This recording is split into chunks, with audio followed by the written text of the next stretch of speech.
Buenas noches, no sé si me escuchan. Buenas noches, Doc. Sí, se le escucha.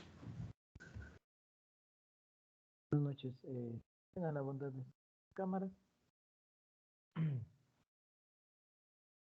Bueno, pues hoy vamos a, a ver la última clase pendiente para la rotación de este paralelo. Vamos a completar el tema de pancreatitis aguda, que es el último tema que nos falta revisar. Y pues lamentablemente, o ventajosamente para muchos puede ser, pues ya es la última clase de, de esta rotación, de este segundo parcial. Entonces, eso quiere decir que pues en esta semana tendremos que culminar pues las clases teóricas y las prácticas, las tutorías prácticas en los respectivos grupos. Así que por favor aplicarse y cumplir con todos los requerimientos, ¿no? Hoy van a tener que dar una evaluación teórica. En algún momento de la charla pues escogeremos el momento para que lo rindan. Son 5 preguntas, nada más. Tienen 6 minutitos para que den la prueba.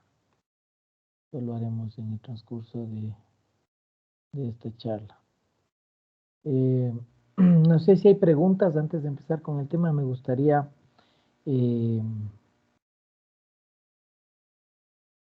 si es que han surgido dudas o preguntas respecto a la temática que hemos estado viendo en este parcial.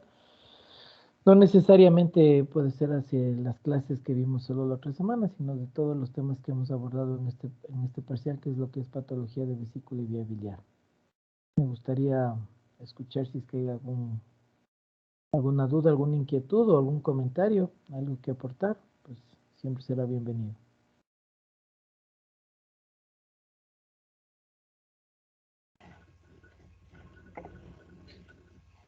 Buenas noches, Doc. Doc, ¿me escucha? Adrián, sí, te escucho. Doc, disculpe, solamente dos cositas. Primero que hace una horita mi compañera Abigail Moyolema me llamó y me dijo que le surgió un problema delicado y que creo que no iba a poder conectarse a la clase. De pronto eso, Doc, en primer lugar. Y de igual forma, en cuanto a lo que nos dice de las clases, Doc decía que, por ejemplo, la litiasis vesicular muchas veces se asociaba a una pancreatitis. Y bueno, de lo que leía decía que el conducto de Wilson y en casos del colédoco tenían como un sitio de desembocadura común. ¿Y esta sería la principal causa para que se dé una pancreatitis en litiasis vesicular o a qué otros factores se podría deber? Sí, efectivamente la pancreatitis de origen biliar, pues en nuestro medio es la principal causa de pancreatitis. Y dentro de los factores anatómicos relacionados a la pancreatitis aguda, es verdad, el 70%, y la distribución anatómica en el 70% de los casos es que hay un conducto único de desembocadura entre el colédoco y el virsum. Y esto pues puede generar, ya vamos a ver, no necesariamente el cálculo tiene que enclavarse en la desembocadura del virsum para generar pancreatitis, sino simplemente hay lo que se denomina la hipertensión portal. En la hipertensión portal, eh, perdón, hipertensión portal, hipertensión ductal, es decir, hay un aumento de la presión a nivel del ducto pancreático y esto puede generar que se activen las enzimas pancreáticas que están inactivas a nivel de los vacinos pancreáticos. Ya veremos eso en la parte correspondiente a la fisiopatología. Pero sí, una de las principales causas es que comparten un conducto único de desembocadura en el 70% de los casos. Así es, efectivamente. ¿Alguna otra pregunta? Y a tu compañera que, bueno, si no asiste a clase está bien, pero dirásle que hay la evaluación. Vamos a, vamos a dejarlo para el final de la clase para que tenga chance de conectarse a dar la evaluación por lo menos. ¿no? Porque Eh, que de otra evaluación va a ser bastante complicado. sí, Doc, sí le mencioné que probablemente íbamos a tener la evaluación por ser la última clase y me dijo que iba a tratar de conectarse lo más pronto posible con todo. Bueno, vamos a Deje que dejarlo me para el avise. final de la clase para que, Ya, gracias, Doc. para las 8, para que eventualmente por lo menos pueda conectarse a dar la evaluación, porque si no, ¿cuándo va a dar? Es la última chance. Muy bien, ¿alguna otra pregunta, alguna otra duda? Doc, yo tenía una pregunta. En la anterior clase nos había dicho que, por ejemplo, en la CPRE, cuando se trata de retirar un cálculo del colédoco, este se puede liberar en el duodeno si es que es muy grande, o no sé si entendí mal. ¿Se puede hacer eso? Lo que se puede hacer es empujar al cálculo, ¿no? Ujú. Una manera que tú puedes hacer es que normalmente, de una vez de que no se acuerdan que les puse la imagen de cómo se extrae el cálculo, se manda el catéter, se infla el balón y luego se lo extrae. Eso generalmente cae a la segunda porción del duodeno y no se lo retira. El paciente sigue su curso normal y pues evacuará en algún momento, ¿no? Sí, Doc, Cuando ahí va mi pregunta. O sea, la pregunta más que todo era, si se libera en la segunda porción del duodeno, ¿no se corre riesgo que al final el cálculo se impacte y produzca una un obstrucción? cálculo del colédoco, claro, un cálculo, de verdad estamos dando un cálculo del colédoco. Ujú. Cálculo del colédoco por lo general no va, no, un cálculo más de hasta 1.5 centímetros se puede sacar del colédoco. Entonces es muy Ujú. poco probable que ese cálculo tan pequeño se impacte.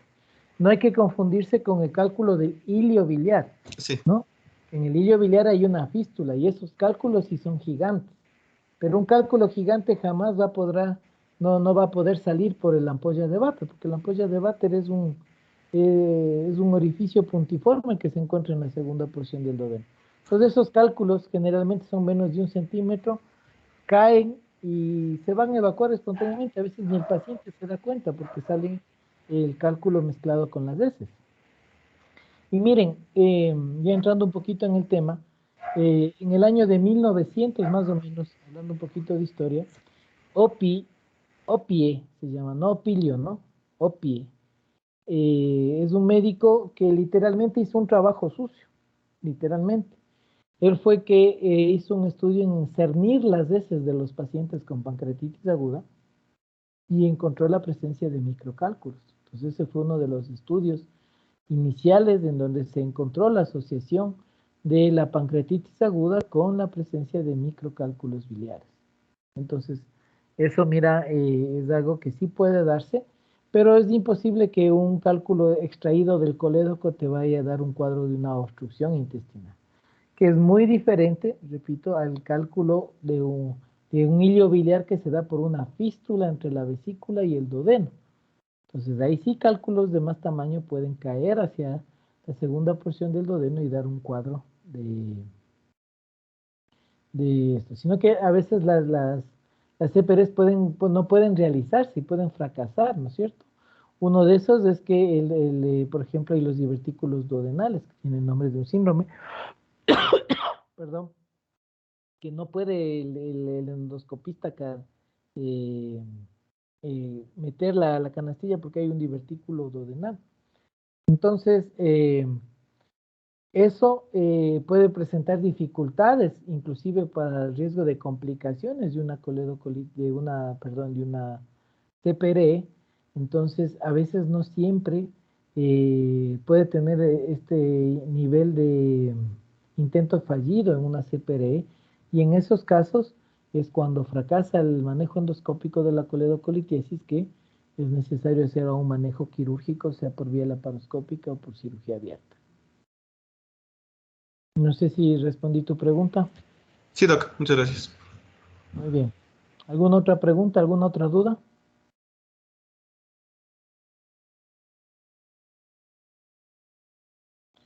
Bueno, entonces vamos entrando en materia.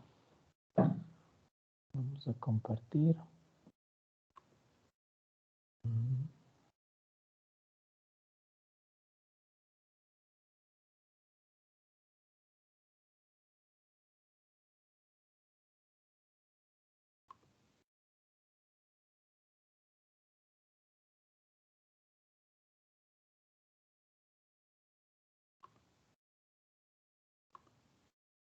No sé si lo ven ahí. Sí, Doc, sí se ve. Sí.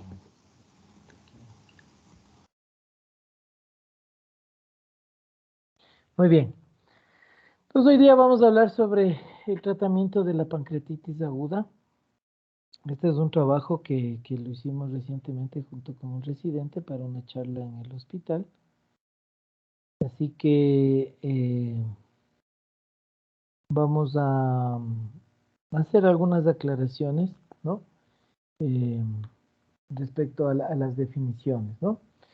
Eh, bueno, para empezar, la pancreatitis aguda leve se caracteriza por la ausencia tanto de necrosis pancreática como de fallo orgánico.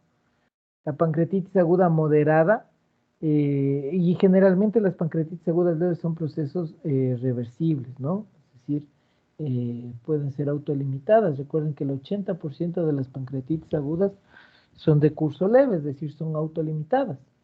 Las pancreatitis agudas moderadas se caracterizan por la presencia de tipo de necrosis, puede haber una necrosis peripancreática estéril, o con una falla orgánica transitoria de hasta 48 horas, dice la bibliografía. La pancreatitis aguda grave se caracteriza por la presencia de cualquier tipo de necrosis peripancreática, generalmente que suele estar infectada y con fallo orgánico persistente.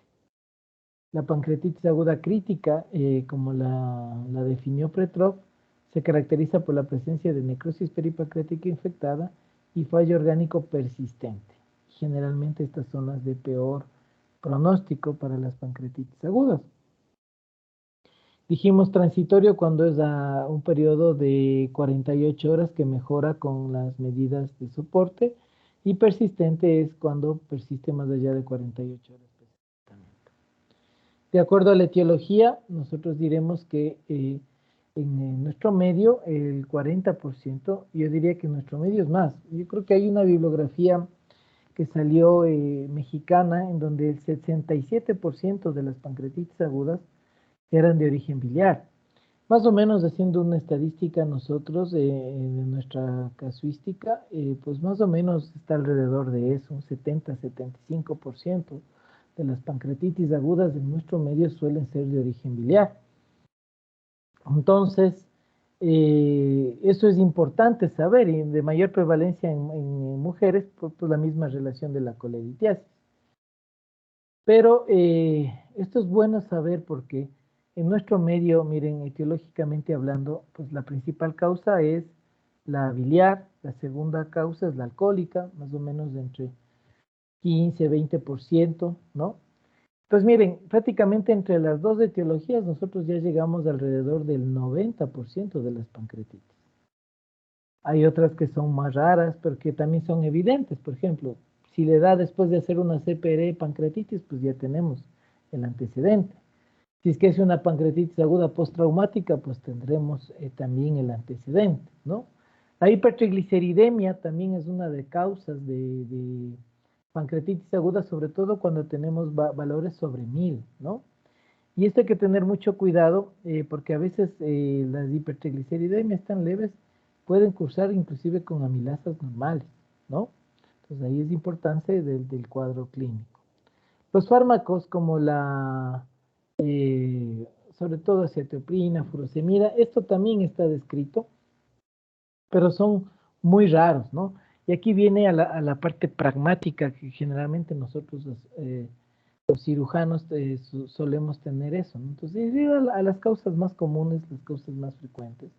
Entonces, sí, yo sé que la pancreatitis alcohólica, la biliar y la alcohólica tienen el 90% de los casos, que puede haber una post-CPR en un 2-3%, que la hipertrigliceridemia. Entonces, ya tenemos todas estas las causas, miren, casi el 95% de las causas.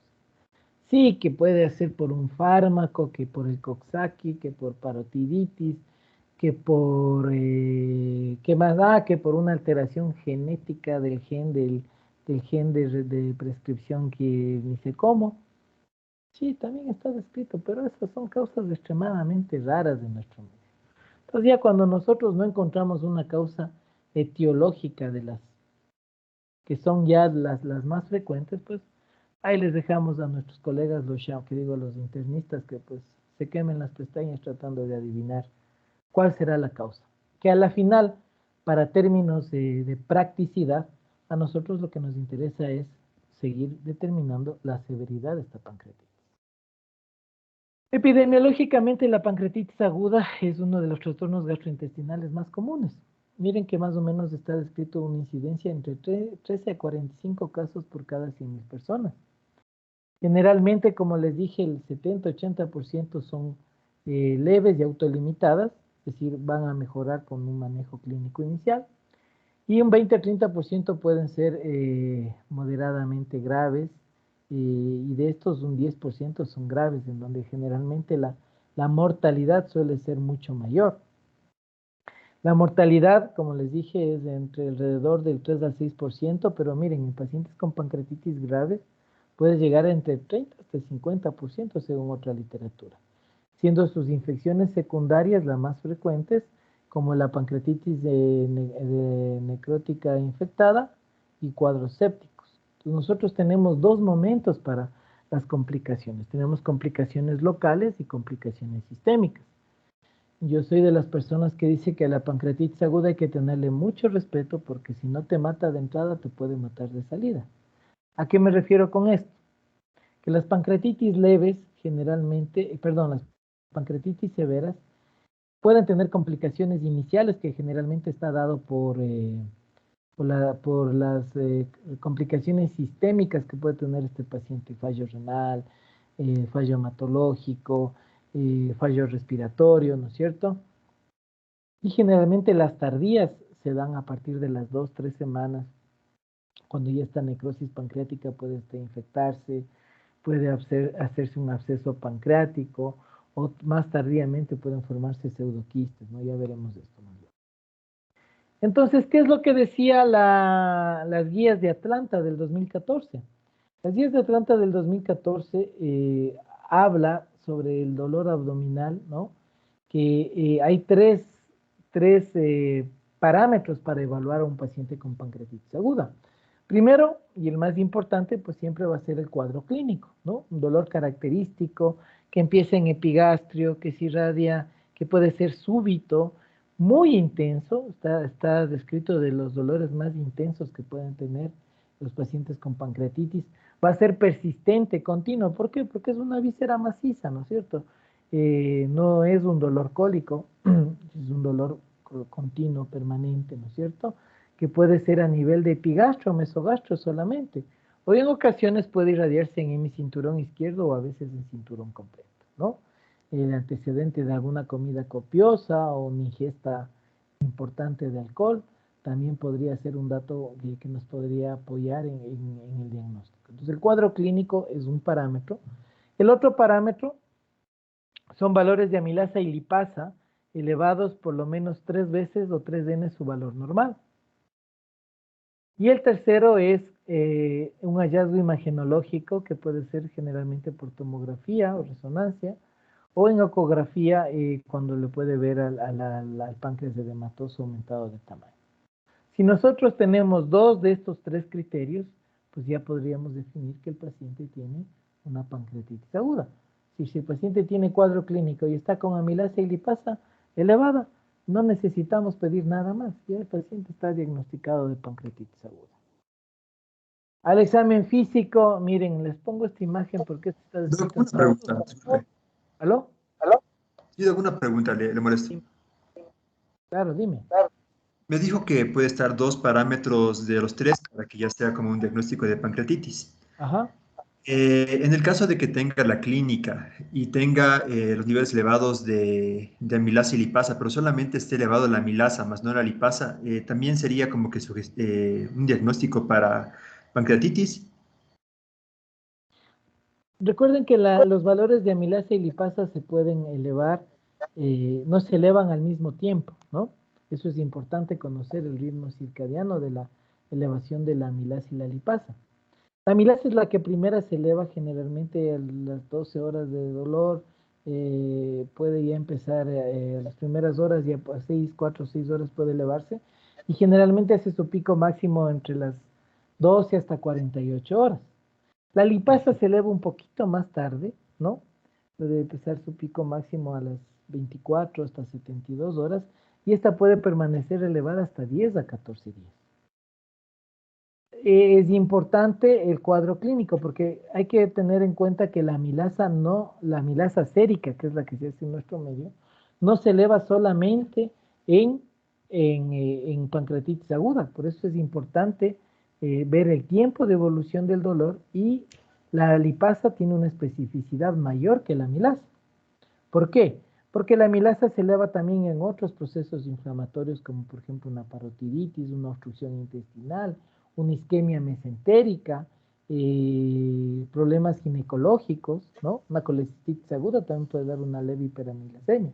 Pero valores de 3N ya nos hacen sospechar de que este paciente pueda tener una pancreatitis aguda. El cuadro clínico va a ser mandatorio, y lo más importante es entender que el cuadro clínico asociado a niveles de enzimas pancreáticas elevadas, mínimo 3 veces lo normal, va a estar, dado el cuadro clínico, va a estar dándonos el diagnóstico. Pero no es lo mismo que tú le hagas valores de amilasa a los 3 días que el paciente tenga el dolor, por ejemplo. Probablemente la amilasa no esté ya 3N, pero sí la lipasa. Entonces, eso es importante saber. Aunque generalmente el paciente viene con dolor a las primeras horas del primer día del dolor, ¿no es cierto? Pero recuerda que a veces puede ser que este paciente te lo transfieran de otra unidad operativa. Entonces, es importante saber cuándo empezó el dolor y tener en cuenta estos parámetros de las producciones circadianas de la amilasa y la lipasa, que no suelen ser iguales. Pero cuadro clínico con valores de amilasa y lipasa. Ahora, si la amilasa está elevada, solamente como es el caso, y la lipasa está normal, tú deberías descartar otro tipo de patologías. Por ejemplo, una isquemia mesentérica también te puede dar un dolor súbito, intenso, ¿no? Entonces ahí tienes que pensar en un isquemia. Entonces ahí en los exámenes del diagnóstico diferencial, pues tendríamos que pedir quizás una gasometría arterial para ver si está con una acidosis metabólica severa. Los leucocitos suelen estar demasiado elevados en un proceso isquémico, aunque también es importante ver el factor de riesgo, ¿no? Generalmente esto se da más en pacientes adultos mayores, viejitos, que tienen comorbilidades, EPOC, diabetes, cardiopatías, ¿no es cierto? La pancreatitis es más frecuente en pacientes adultos jóvenes, ¿no? Entonces, siempre recuerden que no existen signos patognomónicos de nada ya. Siempre nosotros llegamos al diagnóstico por la suma de todas las herramientas que tienes. Signos, síntomas, laboratorio, imagen.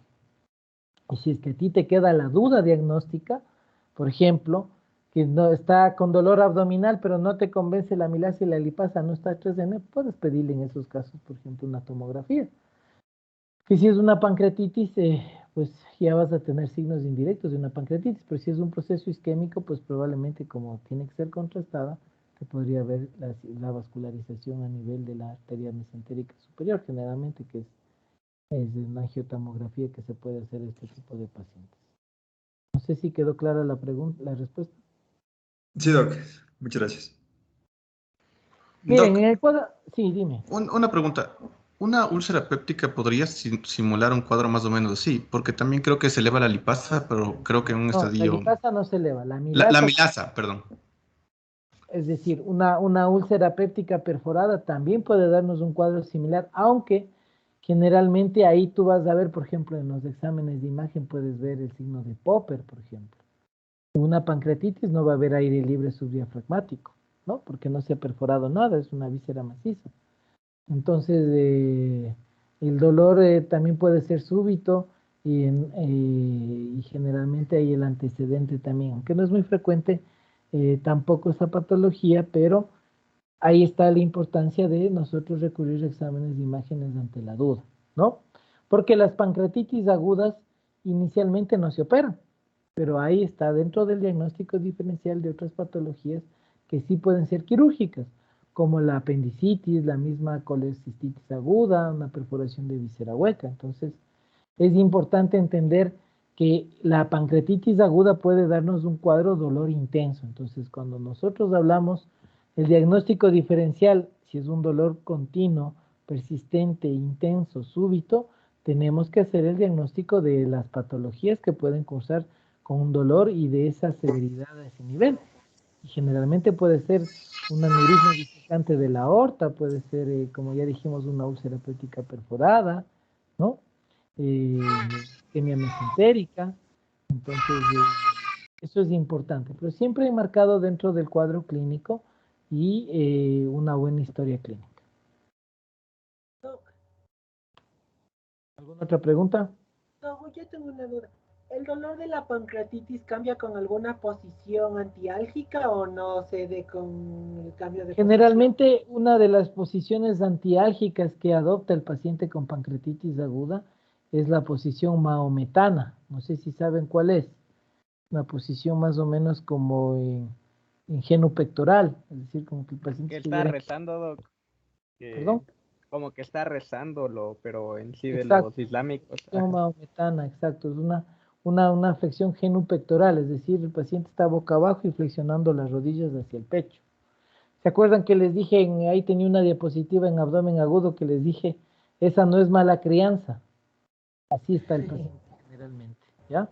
Puede ¿Y ser el vómito alivia después del vómito o tampoco alivia después del el vómito? vómito generalmente en una pancreatitis aguda suele ser pertinaz y a veces y no alivia el dolor. Miren que ese es otro dato que podemos nosotros diferenciarlo de la pancreatitis, de la enfermedad acidopéptica, por ejemplo. Un paciente con una gastritis aguda, el paciente generalmente vomitando alivia el dolor. En la patología biliar y pancreática, el vómito no alivia el dolor. Y a veces tiene un vómito tan pertinaz que toca inclusive hasta ponerle una sonda nasogástrica al paciente para ayudar a aliviar el vómito y la intensidad, ¿no? Entonces, generalmente el dolor de estas características más un vómito importante suele ser los datos característicos de un paciente con pancreatitis aguda. No sé si contesté tu pregunta. Sí, gracias. Muy bien. Entonces, miren, tenemos aquí, esto es lo que ponen en todos los libros, ¿no? Por eso es que les pusimos a propósito.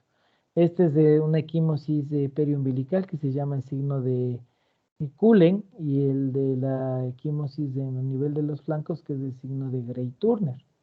Sí, eso está descrito en todos los libros. Si ustedes han de ver estas imágenes, hasta unas mejores. Pero, ¿cuál es el mensaje? Ojo. Claro, si nosotros vemos eso, estamos sospechando de que es una pancreatitis necrohemorrágica y que el paciente está sumamente grave. Pero no lo van a ver frecuentemente. Yo en mis años de médico, que ya voy a cumplir 20 años que me gradué de médico, en mi vida he visto una sola vez un signo de Cullen. No he visto más. Y claro, suerte para mí, desgracia para el paciente, ¿no? Porque cuando nosotros nos encontramos con estos cuadros, pues eso nos indica que es un paciente que está muy grave, ¿no? Y que la probabilidad de mortalidad es muy alta. Entonces, esto es importante que lo vean. Si es que tienen, como digo, la suerte para ustedes, desgracia para el paciente, pues esto no se va. Entonces, una vez que ya tenemos el cuadro clínico, algo respecto a la fisiopatología, me olvidaba, y que la fisiopatología de la pancreatitis aguda, como ya dijimos, puede estar relacionada pues a las cálculos, y aquí ya dijimos que podría ser por una hipertensión ductal que se llama, ¿no? Es decir, recuerden que el tripsinógeno se encuentra inactivado a nivel de los vacinos pancreáticos, y esta hipertensión ductal, un cambio de presión a nivel del ducto pancreático puede generar que el tripsinógeno se transforme en tripsina, mediado por la catepsina B, ¿no? Y esta tripsina activa a nivel del ácido pancreático, pues genera un proceso inflamatorio. Ahí se genera toda la cascada de la inflamación, del ácido araquidónico, con las fosfolipasas, las interleucinas, ¿no es cierto? Y ahí también se van a activar, por ejemplo, la liplasa puede ayudar a activarse en la necrosis grasa, la elastasa, que es una enzima que destruye los vasos sanguíneos y puede provocar los sangrados, ¿no? Y así entre otras enzimas que van a generar un proceso inflamatorio, la fosfolipasa A2, que también está relacionada a la necrosis tisular. Y esto se genera un gran proceso inflamatorio y por eso es que esto puede pasar, estos procesos, estos reactantes de fase aguda y las interleucinas y todo eso van hacia el torrente sanguíneo y generan un proceso inflamatorio, un distrés de la homeostasis del paciente, ¿no es cierto? Y este paciente puede tener problemas a nivel circulatorio, problemas a nivel renal, problemas a nivel respiratorio y pues a empezar a dar lo que se llama la falla orgánica, ¿no?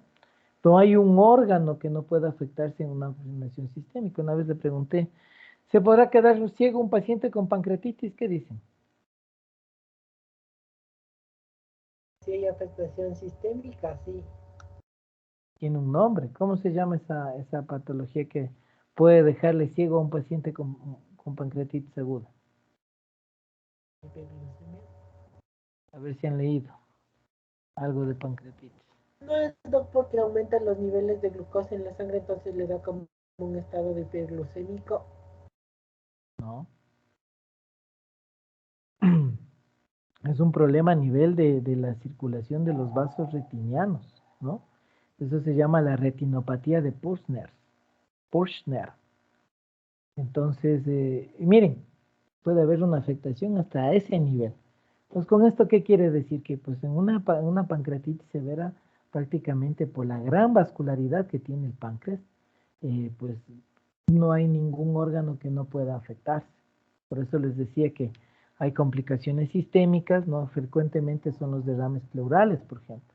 Y del lado izquierdo, ¿por qué serán más frecuentes los derrames pleurales del lado izquierdo que del derecho? A ver quién me dice. La cercanía del páncreas con el emisor izquierdo, Doc. Sí, podría ser,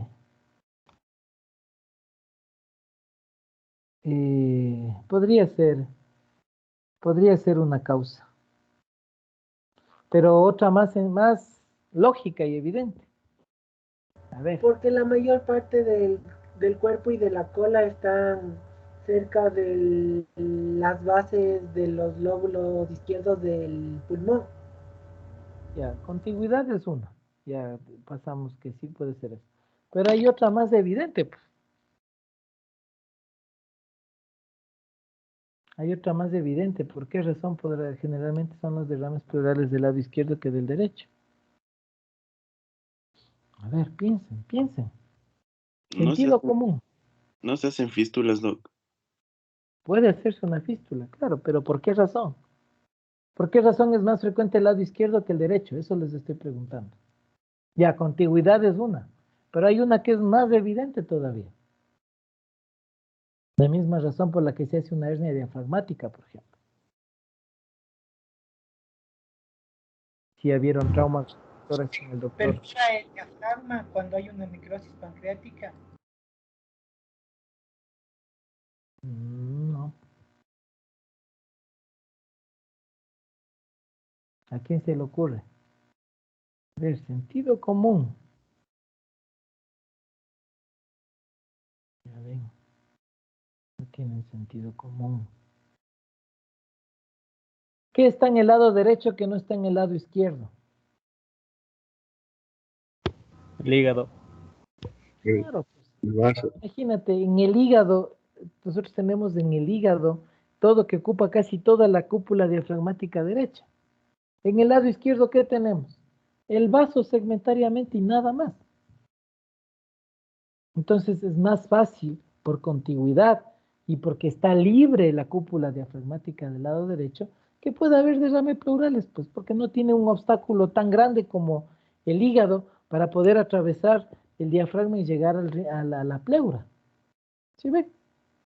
Ubicación anatómica, ¿no? Y es la misma razón, por ejemplo, que en los traumas, generalmente las hernias diafragmáticas son del lado izquierdo. ¿Por qué razón? Por lo mismo, se rompe se puede lesionar el diafragma y queda abierto y es más fácil que por ahí pueda meterse el estómago, el colon, ¿no es cierto? Que en el lado derecho pues está siempre ligado y eso va a dificultar más, ¿no? Entonces, dentro de la clasificación hay algunas, ¿no? Una de las, digamos, histológicas sería una pancreatitis intersticial o edematosa, que ya dijimos que estaba alrededor del 70-80% de los casos, y la otra que es una pancreatitis necrotizante. La pancreatitis edematosa intersticial consiste en una inflamación aguda del parénquima pancreático sin presencia de tejido necrótico, ¿no? Se observa una inflamación homogénea del páncreas, puede haber una leve lesión del tejido peripancreático, un engrosamiento localizado difuso del páncreas. Aquí tenemos los varios tipos de la clasificación de Baltasar, ¿no?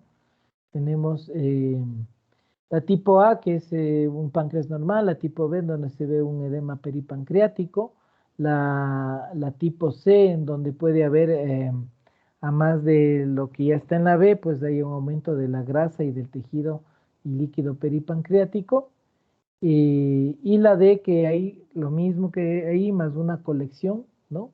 Presencia de una colección, y la E, que es presencia de 2 o más colecciones.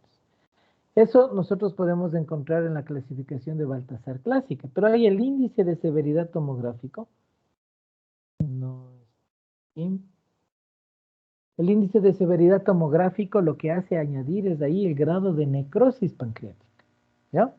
Es decir, le ponemos a la clasificación de Baltasar como 0, A, B, C, D, E. Y la clasificación, el puntaje sería 0, 1, 2, 3, 4. Un Baltasar E, por ejemplo, 4 puntos. A eso le asociamos el grado de necrosis. Si no tiene necrosis, pues 0 puntos. Si tiene necrosis menor al 30%, 2 puntos. Si tiene necrosis del 30 al 50%, 4 puntos. Y si tiene una necrosis más de 50%, 6 puntos. Entonces, ¿cuál será la calificación máxima que podrá tener un paciente de acuerdo al índice de severidad tomográfico? 10 puntos. 10 puntos, ¿no es cierto? Y al igual que todas las escalas pronósticas, ¿no es cierto?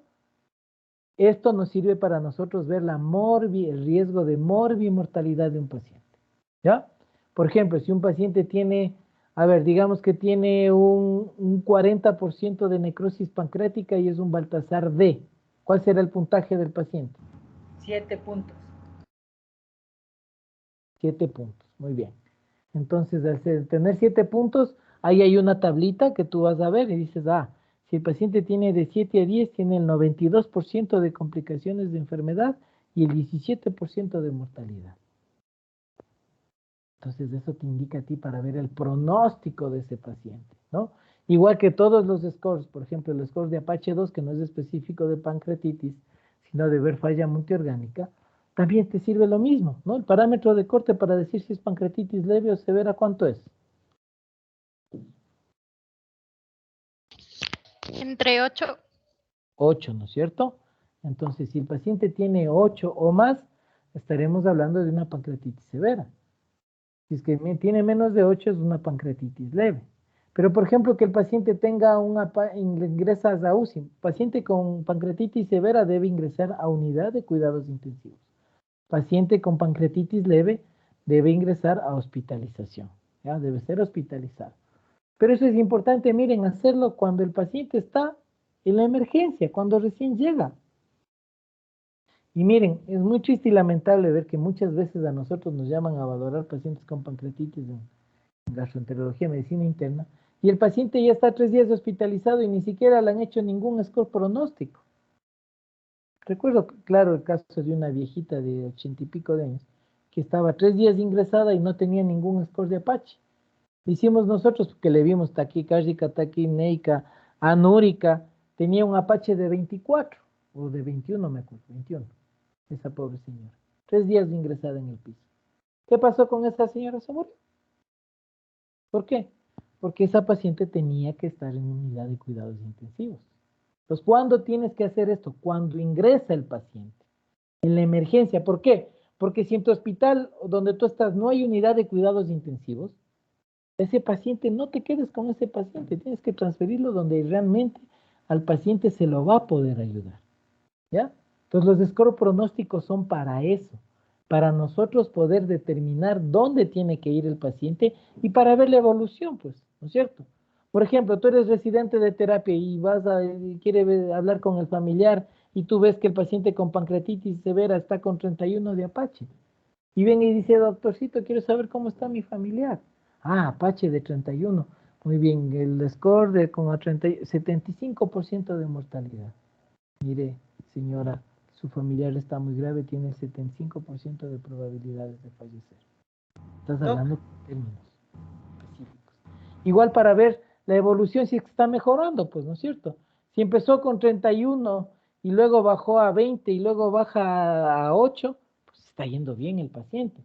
O al revés, empezó con 8, luego subió a 12, subió a 20, a 30, el paciente se está deteriorando.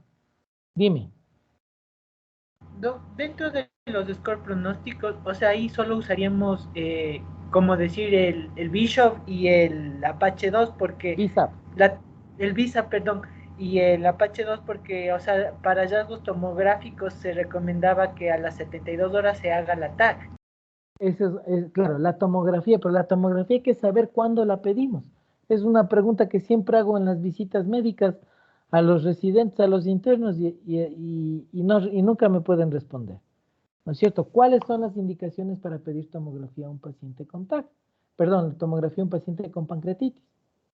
Porque mire, es más de una vez hemos visto nosotros que a estos pacientes, ahora ya por lo menos ya los emergenciólogos algo han leído, y les pedían a los pacientes de entrada, ni bien el diagnóstico de pancreatitis, tomografía, y tomografía simple, que no tiene ningún aporte, ¿no? Pues la pancreatitis aguda se debe, cuando es grave o severa, ahí debemos pedir tomografía. Y hay 3 indicaciones para pedir tomografía. La primera, ¿no es cierto?, que el paciente tenga una pancreatitis severa, filiado por cualquier score pronóstico. Segundo, duda diagnóstica, pues ya dijimos, ¿no es cierto? Si no encontramos la causa, pues pídele una tomografía. Y la tercera es un paciente que inicialmente fue catalogado, por decirte, de una pancreatitis leve, cuya evolución es tórpida y el paciente no mejora o no evoluciona como lo adecuado. Y lo ideal es hacer a los 3 a 4 días, ahora dicen inclusive hasta los 4 días de iniciado el dolor. ¿Por qué? Y tiene que ser contrastada. ¿Por qué tiene que ser contrastada? Y no simple. Para Para ver ver el el grado grado de de necrosis. Necrosis, pues. Si lo que sabemos que al paciente le va a complicar es si es que hay necrosis pancreática. Y si tú no le haces contrastada la tomografía, no sirve de nada. Irradiarle por las puras arvejas a un paciente. No tiene ninguna utilidad hacerle una tomografía simple, y peor antes de los 3, 4 días. Entonces, si ven, para eso hay que leer, pues. Para eso hay que tener criterio para las cosas. Lamentablemente, hay muchos médicos que no tienen criterio. Y les digo un término que ni siquiera existe en la terminología médica, ni obviamente ni lingüística, digo, descriteriados.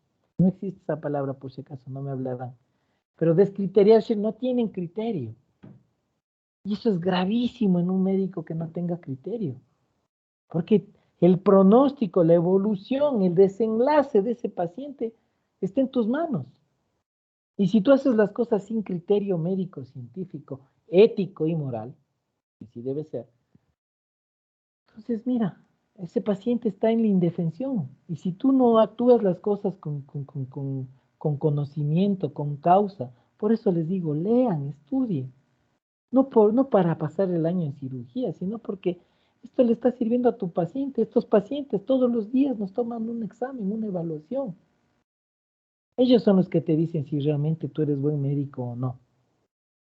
Y cuando cometas un error, por lo menos averigua qué hiciste mal o trata de determinar cuál fue el error. ¿Para qué? Para que no lo vuelvas a cometer. Lamentablemente ya pasa y siguen en las mismas, ¿no es cierto? Entonces ya, pues ya donde la naturaleza no actúa, ya qué podemos hacer. Entonces eso es importante, tener criterio, ¿no? Entonces el score de pronóstico tomográfico lo pediremos cuando el paciente lo amerite, pues. pero no le vamos a pedir paciente de entrada una tomografía si es una pancreatitis leve. Recuerden que el 70-80% de las pancreatitis, gracias a Diosito, son de curso leve autolimitados. Entonces, si les pedimos tomografías, casi todas las tomografías serán Baltasar A o B. ¿Tendrá algún beneficio para el manejo del paciente o para el pronóstico? No. Entonces, que miren, y más aún en un país pobre, tercermundista como el nuestro, hay que aprender a optimizar los recursos. ¿Sí? Doc, Dime. en el caso de la amilasa y la lipasa, ¿a qué tiempo yo puedo pedir? ¿O a qué hora más o menos? ¿Serían las 12 horas de iniciado el cuadro? Tú ¿O de puedes pedirle al inicio? paciente a las 4 o 6 horas. Ya puedes empezar a ver una elevación. ¿Sí? Que generalmente es el tiempo que el paciente suele llegar al hospital, ¿no? Porque ya les duele el abdomen, empiezan ahí, se toman la agüita aromática, van a la farmacia, o la comadre le da, tómese esta pastillita, tómese esta agua, no mejora, ay, al hospital, ¿ya? Entonces, por eso es que nosotros pedimos de rutina de entradas ese examen cuando tú estás sospechando de una amilasa y lipasa, en una sospecha de pancreatitis aguda. Por eso, en el conjunto que tú le valoras al paciente, primero va a ser siempre el cuadro clínico, ¿no? Ya saben cuál es No, el dolor característico. Dime. algo que yo leí porque a mí me tocó hacer una revisión de necrosis pancreática y diagnósticos diferenciales, decía que en la pancreatitis también se ve esteatorrea en las heces. ¿A qué tiempo yo puedo ver eso? Las esteatorreas veces en una pancreatitis generalmente aguda no son muy frecuentes, ¿no? Más la esteatorrea, la pérdida de peso, las deposiciones blandas, están más relacionadas a las pancreatitis crónicas, ¿no? Y la esteatorrea, pues, dependerá de la severidad de la pancreatitis, porque la esteatorrea generalmente es un signo de insuficiencia pancreática. Eso suelen ser secuelas en pacientes que tienen pancreatitis severas en las que ha habido una destrucción del parénquima pancreático, ¿no? Entonces, obviamente, una secuela de eso es pues que el paciente pueda hacer esteatorreas, pero tú no la vas a ver de entrada, ¿no? Una pancreatitis severa de entrada no te va a dar esteatorrea, generalmente suele ser secuelas o mucho más frecuente que son en las pancreatitis crónicas, que son en pacientes, sobre todo alcohólicos, que han tenido estos episodios dolorosos de repetición y generalmente es algo característico las esteatorreas. No sé si contesté tu pregunta. Sí, doc. Ya. Muy bien, continuemos. Entonces, las pancreatitis necrotizantes es una inflamación asociada a la necrosis pancreática y o peripancreática detectable en la tomografía. Esta puede afectar tanto al páncreas como al tejido peripancreático, aunque puede presentarse una sin la otra, ¿no? Miren aquí esta área, ¿no? Que no tiene circulación, no capta el contraste, miren. Una necrosis pancreática importante, ¿no? Miren acá, esta es la necrosis del tejido peripancreático. Miren, aquí está el páncreas, que sí tiene sí capta el contraste, y miren aquí, hay una hipodensidad donde no capta el contraste, y eso es.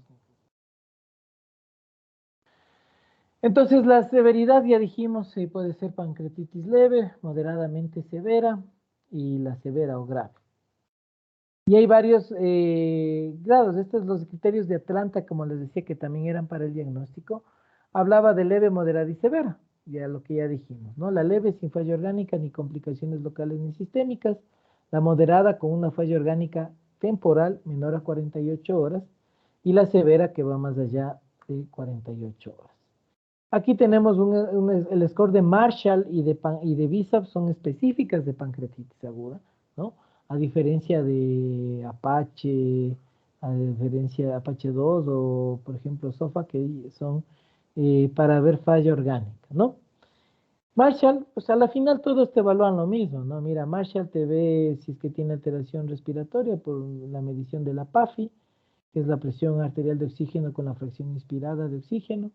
Falla renal, pues a través del valor de la creatinina, y un fallo cardiovascular con una tensión arterial sistólica generalmente menor a 90, ¿no? El BISAP, que es otra escala, y miren, nosotros podemos hacer, yo hacía la mnemotecnia de las palabras en inglés, ¿no? BISAP es la abreviatura de lo que tú evalúas. en cada letra te evalúa una cosa dentro del parámetro de evaluación, ¿no? La B es de Boone, nitrógeno ureico en sangre. La I es de impaired mental status, alteración del estado mental. La S es de SIRS, respuesta inflamatoria sistémica. La A es de H, edad, mayor de 60. Y la P es de pleural effusion, derrame pleural. Más de 2 nos indica que ya es una pancreatitis severa, un puntaje mayor a 2.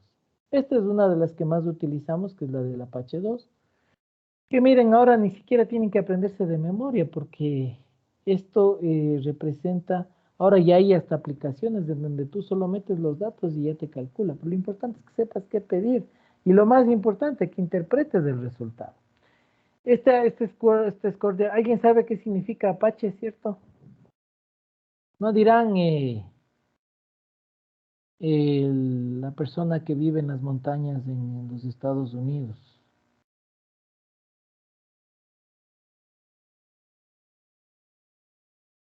No se refiere a que debe de ser clara. Doctor, ahí está. Fisiología de un dolor y crónico de la evaluación del cuerpo. Por lo menos alguien leyó la diapositiva. Entonces, esa es la abreviatura de lo que quiere decir, ¿no? Acute Physiological Chronic Health Evaluation. Es decir, una evaluación del estado agudo y crónico y del estado fisiológico y del estado de salud del paciente. Miren, casi todos los parámetros nosotros vamos a ver que son de signos vitales, ¿no? Temperatura, presión arterial media, frecuencia cardíaca, respiratoria, si está con oxígeno o no. Y de exámenes, ¿qué necesitamos? Una biometría hemática para ver los leucocitos y el hematocrito, una creatinina y una gasometría arterial, ¿no? Para ver el pH. Que el pH puede, inclusive si está bien calibrado el gasómetro, nos va a dar ahí mismo el sodio y el potasio, y si no, pues pediremos los electrolitos séricos. A esto nos da un puntaje, la escala de coma de Glasgow. Por ejemplo, si el paciente está con Glasgow de 14, 15 menos 14, ya tenemos un punto por ahí. La edad del paciente, mire, ya solo por ser mayor de 75 años ya tiene 6 de Apache ese paciente, ¿ya? Si es que tiene una enfermedad crónica, si es que es un posquirúrgico programado, tiene 2 puntos, si es de operado de emergencia o médico, tiene 5 puntos, ¿no? Y a la final sumamos todo y nos va a dar datos donde el valor de mayor o igual a 8 nos habla de una pancreatitis severa. Ramson también es otra escala, una de las primeras que se utilizaba desde cuando fueron, y todavía lo siguen utilizando algunos clínicos, pero para mí es una escala que no tiene mucha utilidad. ¿Por qué razón? A ver, ¿quién me dice por qué? Sentido común.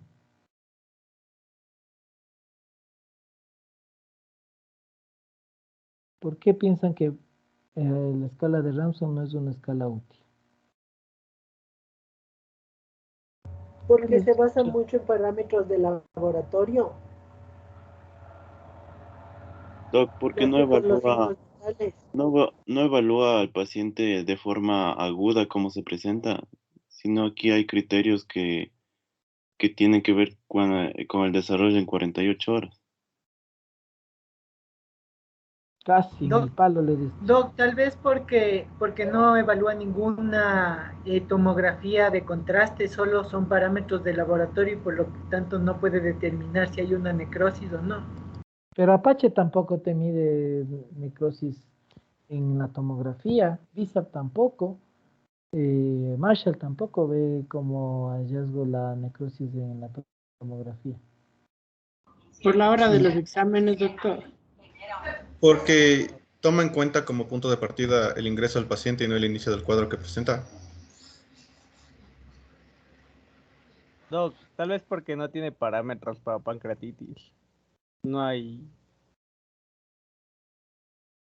Doc, tal vez porque se necesitaría en este caso las primeras 48 horas de ingreso y todo ese tiempo se perdería.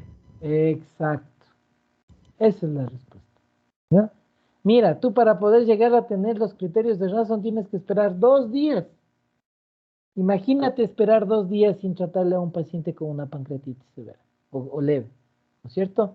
Entonces no vas a esperar 2 días para decir, ah, cierto, grave estado, se va a morir. ¿Y qué hiciste esos 2 días? ¿No es cierto? En cambio, los otros scores tienen la ventaja de aplicarse en ese rato, apenas llega el paciente. El Apache puedes hacerlo cada 12, 24 horas, si es necesario. Por eso es que esta no es una escala práctica, ¿no? Tienes que esperar 12 días, perdón, 2 días para poder decir, ha sido un Ramson de 5, ¿cierto? Esta razón que se va a morir. No, pues, miren, practicidad, eso es bueno, será que nosotros los cirujanos estamos ahí, como decir, un pie adelante de la picada, como se dice, ¿no? Para ver qué va a pasar, cómo le resuelvo más rápido esto, qué puede pasar, ¿ya?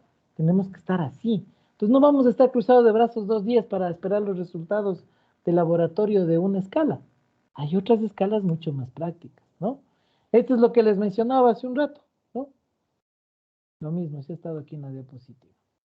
Aquí está como les decía, miren, un páncreas normal.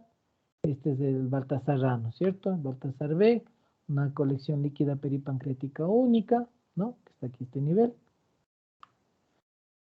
El Baltasar E, miren, aquí hay más de 2 colecciones, miren. 4 colecciones peripancreáticas. ¿Ya?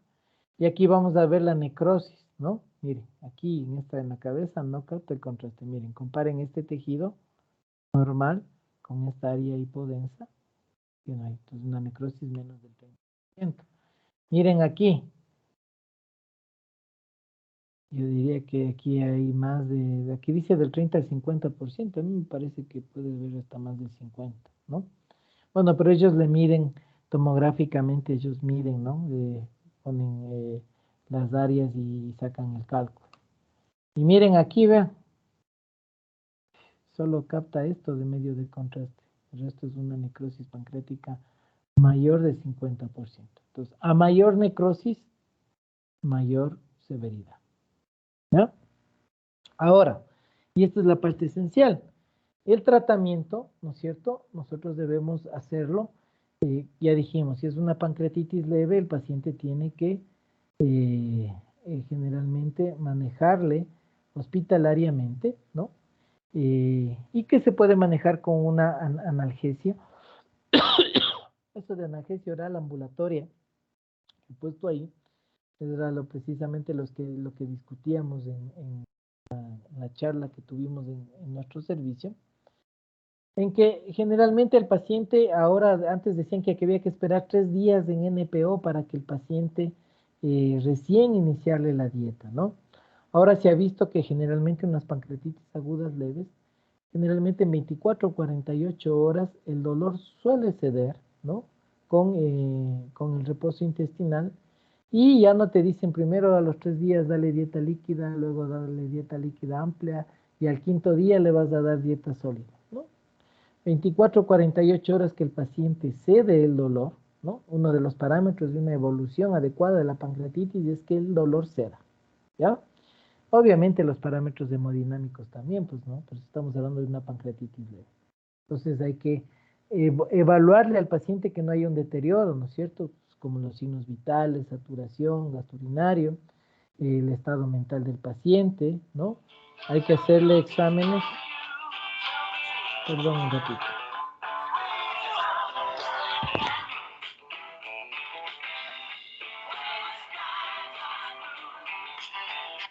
Au.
Perdón, mil disculpas, me estaban llamando por un paciente de la clínica.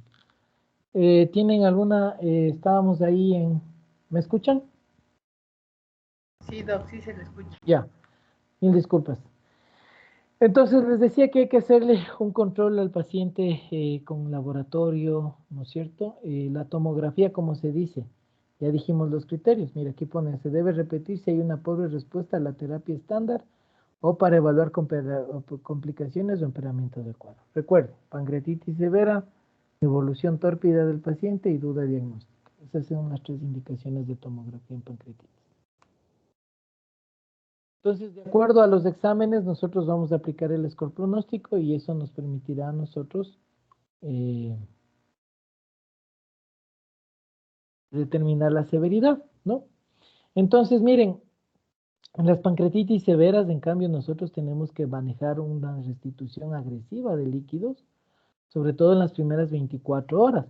Cuando nosotros sospechamos en una pancreatitis severa, ¿no? Ya les voy a presentar ahí un esquema más adelante del tratamiento. Pero eso hay que tener mucho cuidado porque en cambio, sobirritarle al paciente, aumentamos el riesgo de hacer un síndrome compartamental, de hipertensión intraabdominal.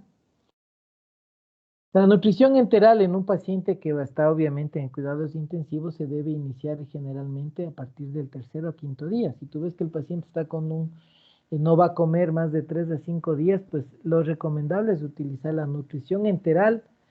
Siempre va a ser más beneficioso que la nutrición parenteral, debido a que es más fisiológica, es más económica, disminuye el riesgo de destrucción de la flora bacteriana y una isquemia intestinal. Mejora, impide la atrofia de las vellosidades de intestinales. Entonces, y antibiótico terapia nosotros solo vamos a dar cuando tengamos documentado una infección, una necrosis pancreática infectada, un absceso pancreático. La antibiótico profilaxis no está indicada en pancreatitis aguda. Ahora, puede ser que el paciente esté con colecistitis aguda, por ejemplo, o esté causando una infección urinaria sobrevenida. El antibiótico no lo estás dando por la pancreatitis, sino por esa otra afección que amerita antibiótico, ¿ya? La mitad de las muertes ocurren en las primeras 2 semanas, en su mayoría se debe a fallas orgánicas múltiples, lo que les decía, complicaciones sistémicas. Y la otra mitad de las muertes ocurren tardíamente, más allá de las 2 semanas, generalmente a complicaciones locales, infecciones pancreáticas y extrapancreáticas. El tratamiento. Entonces, primero, dolor, alivio del dolor. Recuerda que este paciente va a estar está descrito que es un dolor de los más intensos que puede haber, entonces tenemos que manejarle con analgesia. ¿Con qué analgesia? De acuerdo a la escala de EVA, pues nosotros podemos iniciar con un AINE, ¿no? Siempre y cuando no haya falla renal. Y puedes ir asociando un opioide leve. Inclusive, si el dolor es muy intenso, puedes utilizar fentanil o hasta morfina. Y aquí es otro de los grandes paradigmas que se cayeron, que había antes. Ustedes todavía no encontré alguna bibliografía, decía que estaba contraindicado dar morfina en la pancreatitis aguda porque aumenta el espasmo del esfínter de Oddi. Falso. Está demostrado que no afecta en nada el curso de una pancreatitis y que si es necesario llegar a ponerlo al paciente, pues lo vas a poner, ¿ya? El dolor, ya dijimos, opioides para disminuir la necesidad de analgésica y analgesia suplementaria. Puedes llegar a utilizar bupremorfina, pentazocina, fentanil, hasta morfina. Y cuando son dolores leves, pues puedes asociar opioide más AINE y dolores leves, pues paracetamol.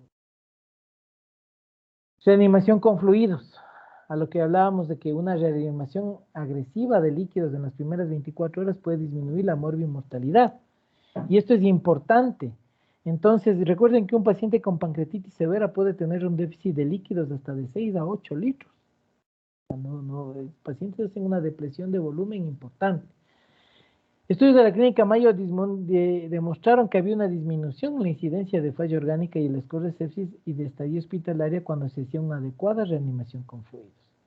Entonces tenemos aquí, por ejemplo, el lactato Ringer, que es esto también salieron en las guías de los japoneses del 2015, recomendaban el uso de el uso de lactato Ringer en relación a la solución salina porque disminuye más los marcadores inflamatorios y la incidencia de SIRS.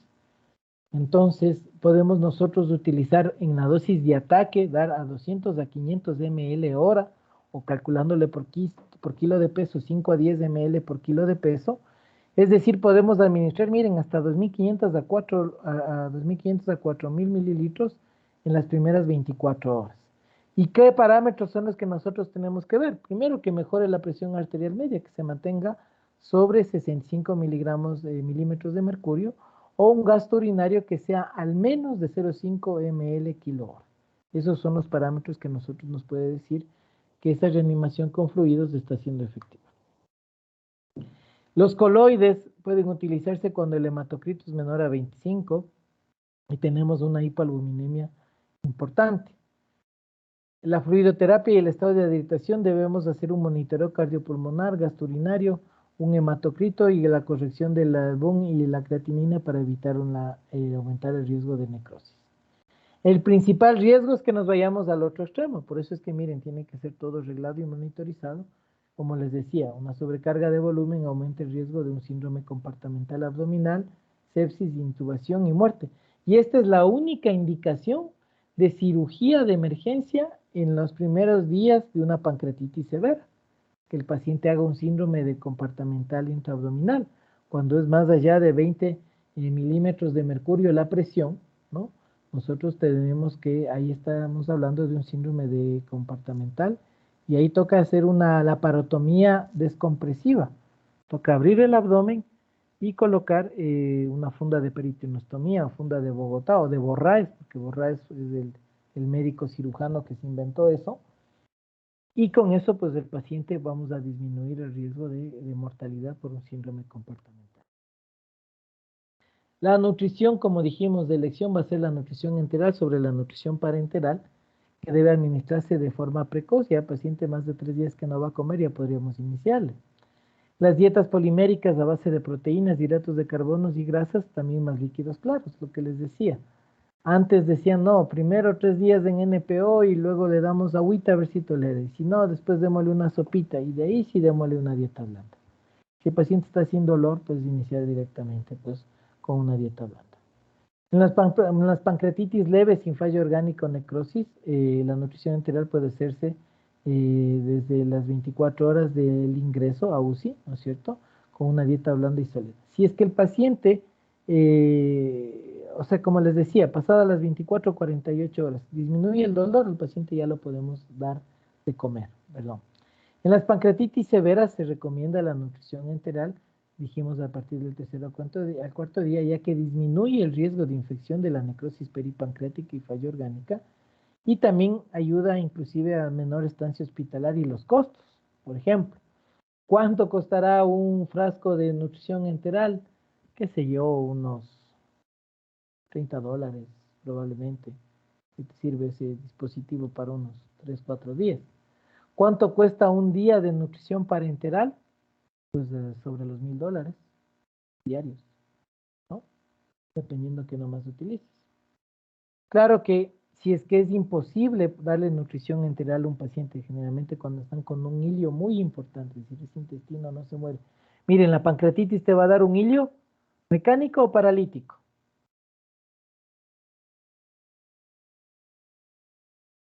Paralítico. Paralítico. Es un hilio paralítico, pues, ¿no es cierto? No, por el proceso inflamatorio, los intestinos no se mueven y a veces hacen un hilio segmentario.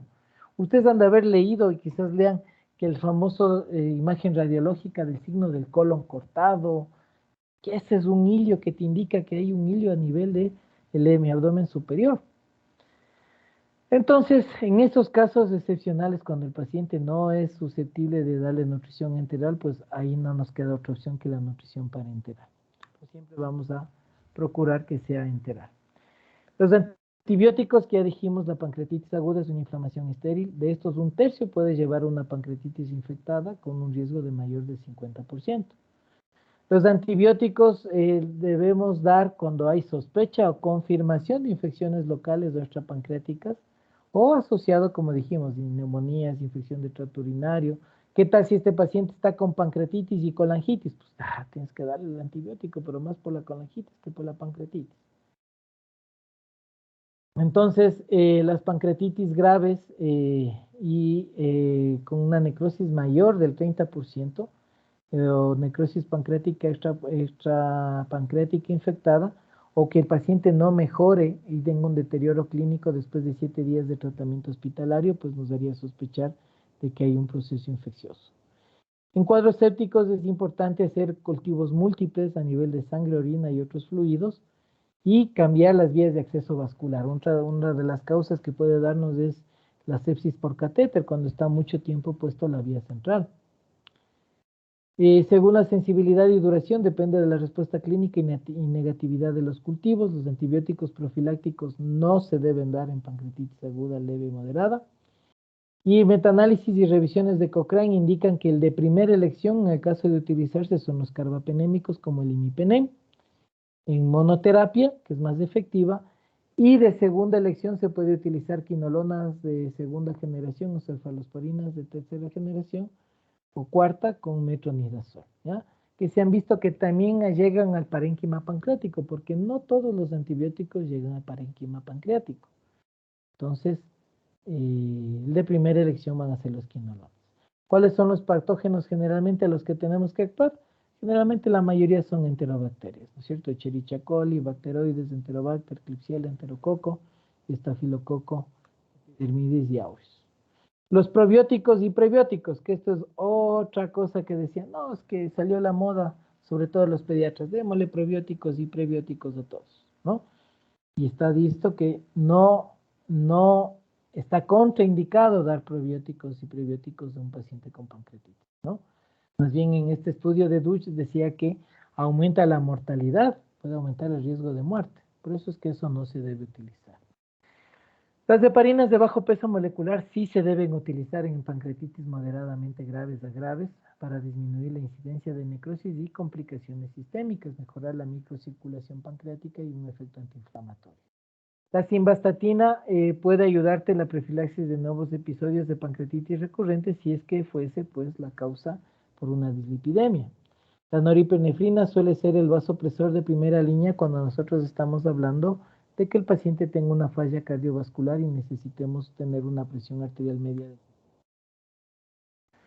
¿Cuándo hacemos CPR a un paciente con pancreatitis? Cuando al par de la pancreatitis el paciente está con colangitis, con una obstrucción de la vía biliar. La semana anterior tuve una paciente que ingresó a la clínica con 6 de bilirrubina, ¿no es cierto?, con un dolor muy intenso. Estaba con leucocitosis, desviación a la izquierda, estaba con la amilasa en 800, la lipasa estaba en 1200, ¿no? Dolor muy intenso. Hicimos exámenes y esta paciente tenía toda la clínica de una colangitis, ¿no? Tenía una vía biliar dilatada, ya había sido colecistectomizada hace 3 años, la habían operado en algún hospital, y esta paciente viene con colangitis más pancreatitis. Le mandamos a hacer, una vez confirmado el diagnóstico, al día siguiente le mandamos a hacer la CPR, ¿no? Y le sacaron 2 cálculos que ha tenido en la vía biliar. Y con eso la paciente mejoró la colangitis y también le ayudó a que mejore la pancreatitis porque estaba mejorando el cuadro obstructivo, ¿no? Entonces, miren, este tratamiento se debe hacer idealmente dentro de las primeras 24 hasta 72 horas, dice la literatura que se puede utilizar. Más allá, pues, ya pues, puede ser una colangitis, una sepsis irreversible, ya no se ve mayor utilidad en este caso. Entonces, esta paciente con el antibiótico, la CPRE, manejo clínico, se le dio dieta a los 3 días, al 4.º día se fue a la casa como que no ha pasado nada. Miren, esto, lo que yo digo, más bien dicho, no es lo que yo digo, porque esto es una revisión bibliográfica. Lo que les comento en esta charla pasa en la vida real. Y si tú lo aplicas bien, los pacientes van bien. Ya les estoy contando un ejemplo que tuve un paciente la semana anterior. Entonces, no es letra muerta, no es esto algo metafórico, ¿para qué estudiar eso si no me sirve de nada? Les estoy contando un caso idéntico a lo que dice la bibliografía. Hicimos eso, el paciente fue muy bien, una viejita. La ultrasonografía endoscópica o la ecoendoscopía también nos puede, miren, una de las cosas de En el año 2019, antes de la pandemia, yo me fui a hacer un curso de hepatobilio pancreático en Lima, Perú. Había un congreso panamericano. Y bueno, quienes no conocen a Mariano Palermo, perdón, el doctor Mariano Jiménez, que es una de las eminencias a nivel regional y mundial sobre intervencionismo. Él es un cirujano que está dedicado al intervencionismo, colocación de stents, drenajes. Él hace intervencionismo en vía biliar y en pancreatitis, ¿no? Hacen drenajes por vía percutánea y les va muy bien. Pero tal es el avance de la endoscopía y sobre todo de la ultrasonografía endoscópica, para que él haya dicho en esa conferencia en la que estuve, que dijo que el futuro del manejo de las complicaciones de la pancreatitis aguda va a ser endoscópico, ni siquiera ya percutáneo. Entonces, por vía endoscópica tú puedes poner un stent, puedes hacer un drenaje de un pseudoquiste o de un absceso pancreático transgástrico, ¿no? Y pues las oportunidades de tratamiento son múltiples, ¿no? Por eso es que ya la cirugía abierta para el manejo de una pancreatitis aguda, pues prácticamente ya viene a ser algo como arcaico y prácticamente como una última opción o elección. ¿Cuándo operamos una colecistectomía a este paciente si es que tenemos...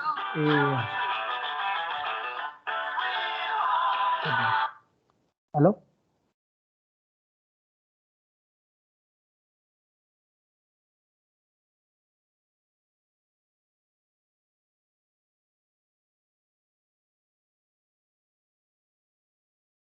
Moniquita, te llamo en unos 20 minutos, estoy en clase. Ya te devuelvo la llamada. Ya te devuelvo la llamada, ¿ya?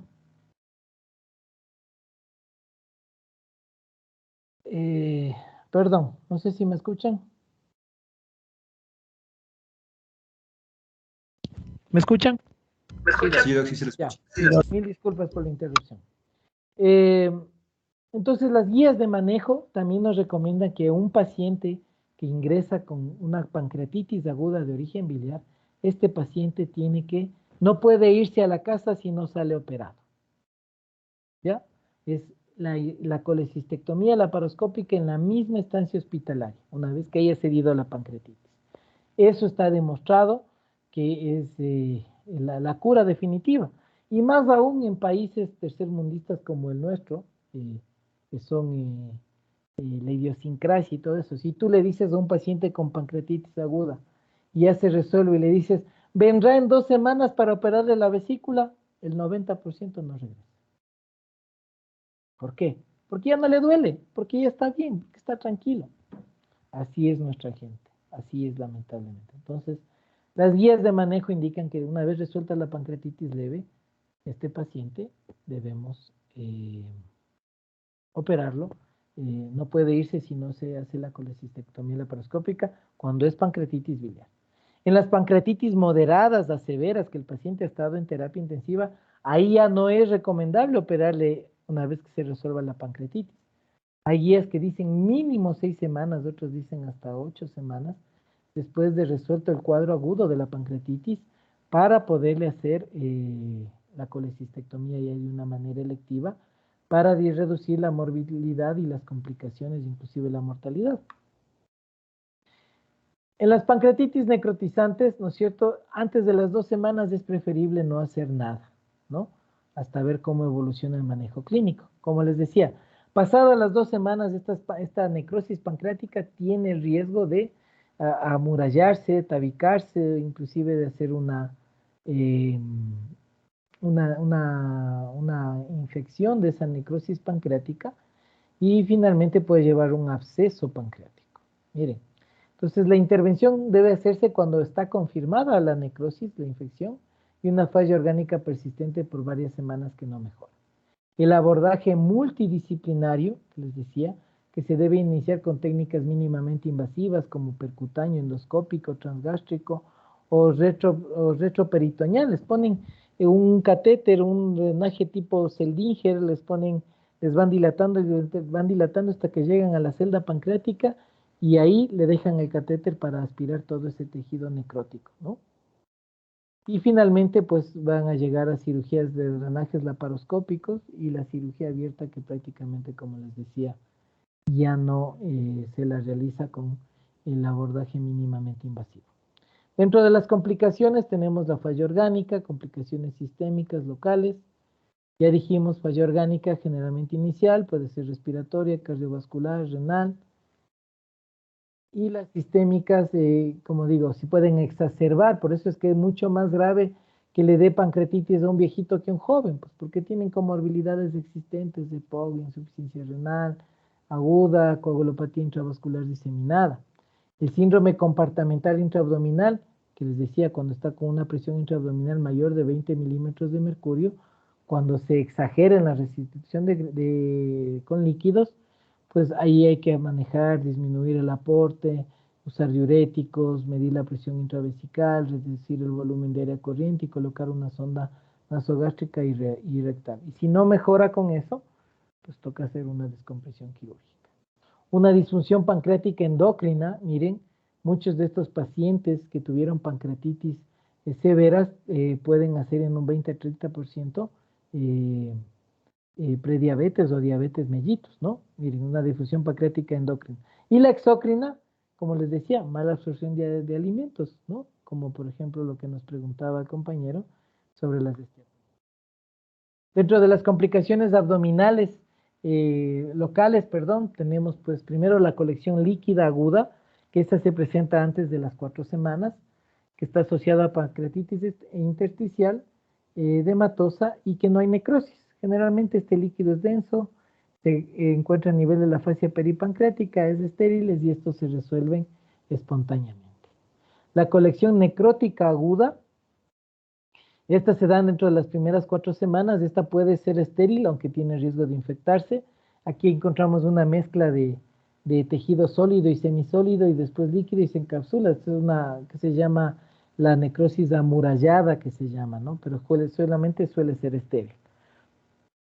La pancreatitis infectada, la necrosis pancreática infectada generalmente se presenta después de 2 semanas y el paciente pues va a haber un deterioro. El paciente que estaba yendo bien y ¡pah!, empieza a decaer, hace fiebre, leucocitosis, aumenta el dolor, criterios de sepsis, ¿no es cierto? En las necrosis estériles es preferible hacer un manejo conservador y no hacer ninguna intervención hasta las por lo menos 4 semanas para determinar si es que eso se mejora o no. En las pancreatitis graves o infectadas con colecciones líquidas persistentes se debe dar antibióticos y aquí ya debemos hacer drenajes percutáneos guiados por tomografía o desbridamiento mínimamente invasivo, una necrosectomía que se puede hacer percutánea o endoscópica. Otra complicación generalmente es el pseudoquiste, que se presenta a partir de las 4 hasta 12 semanas, puede presentarse, que es una colección o una masa ovalada que está encapsulada por una pared fibrosa. ¿Por qué es pseudoquiste? Porque no tiene todas las capas del páncreas y tiene una necrosis mínima de composición. Estos generalmente suelen ser asintomáticos, el paciente no va a tener una respuesta inflamatoria importante. Generalmente los síntomas que presentan es de acuerdo al tamaño, se hacen sintomáticos cuando el pseudoquiste es muy grande y suele comprimir el estómago o el yeyuno. Y aquí estos pacientes pues generalmente tienen, por ejemplo, plenitud gástrica inmediata, vómito postprandial precoz, ni bien comen se les distiende el abdomen, inclusive hasta se les palpa la masa, ¿no? Hemos hecho algunas cirugías, hemos hecho, por ejemplo, una cistogastro, ¿no? O sea, el quiste lo hacemos a través de una autosutura, abrimos el estómago, metemos una autosutura y hacemos un drenaje del páncreas hacia el estómago de esa colección que puede haber, o ese pseudoquiste, ¿no?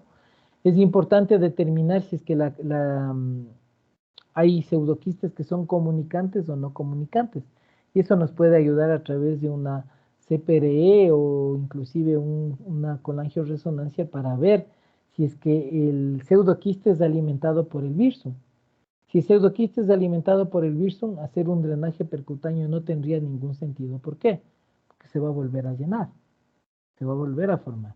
Entonces ahí es preferible hacer una derivación que puede ser endoscópica, laparoscópica, ¿no? Mínimamente.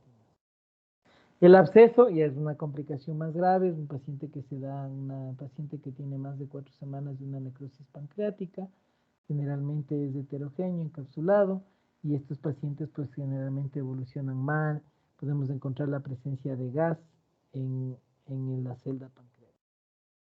La fístula pancreática cutánea, pseudoaneurisma de la arteria pancreática, trombosis de vena porta, ascitis pancreática, aneurisma esplénico, son complicaciones locales que son raras, no se ven muy frecuentemente, y pues recuerden que había una enzima que se llamaba elastasa, pues que actúa a este nivel de los vasos sanguíneos y pueden dar cuadros pseudoaneurismáticos, y en su versión más grave pues llevar al sangrado.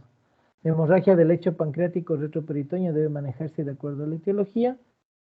Y en el caso de un pseudoaneurisma, una ruptura de aneurisma, pues se debería hacer idealmente una embolización, que en nuestro medio es mucho más complicado, y si no, pues hacer una cirugía.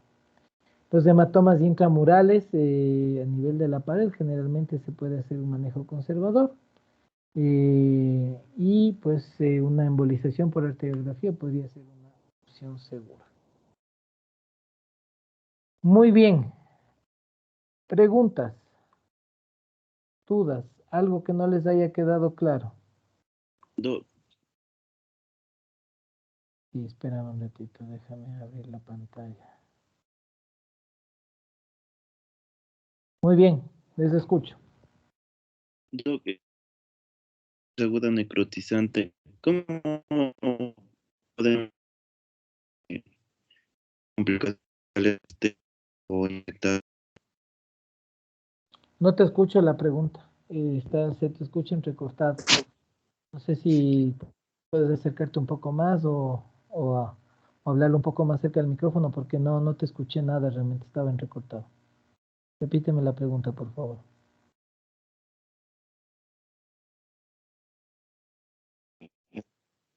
El internet está medio mal. En una pancreatitis aguda necrotizante, ¿cómo podemos saber si una complicación local está infectada o esta es estéril? Generalmente, como te digo, antes de las 2 semanas, la evolución del paciente, pues hay que tener una conducta expectante, ¿no? Pero generalmente uno de los datos que te haga sospechar que puede estar infectada es que este paciente pues aumente la leucocitosis, aumente signos de respuesta inflamatoria sistémica, la evolución del paciente empiece a deteriorarse, ¿no? Entonces son signos que a nosotros nos puede hacer presencia de gas en la necrosis, ¿no? Que indica hay gérmenes, bacterias productoras de gas también, ¿no es cierto? Entonces nos puede a nosotros sospechar, ¿no? Generalmente es un paciente que hasta las 2 semanas va bien y después empieza a decaer, ¿no? Aumenta la disleucocitosis, empieza a hacer falla orgánica o a agravarse más de lo que está, ¿no es cierto? Y en el control tomográfico de imagen tú puedes ver, pues, que hay ya formación de detritus, el tejido es heterogéneo y puede inclusive haber la presencia de gas. Lo más importante es la evolución. Recuerda que estamos hablando de un paciente que está en terapia intensiva. Ojo, una pancreatitis leve, el paciente por lo general va a estar hospitalizado 4 días, ¿no? De 2 días hasta que baje la pancreatitis, un día que se le opera, el otro día se va a la casa. Una pancreatitis aguda necrotizante, una pancreatitis es un tipo de pancreatitis severa cuyo manejo suele generalmente hacerse en UCI. Entonces recuerda que este paciente ya está 2 semanas hospitalizado, ¿no? Por eso digo, si la pancreatitis aguda hay que tenerle recelo, porque si no te mata de entrada, te mata de salida. Eso sería datos que te haga sospechar a ti, ¿no? Y los controles tomográficos.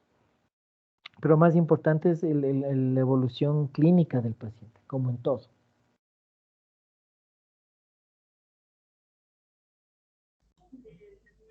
¿Alguna otra pregunta? No, una pregunta.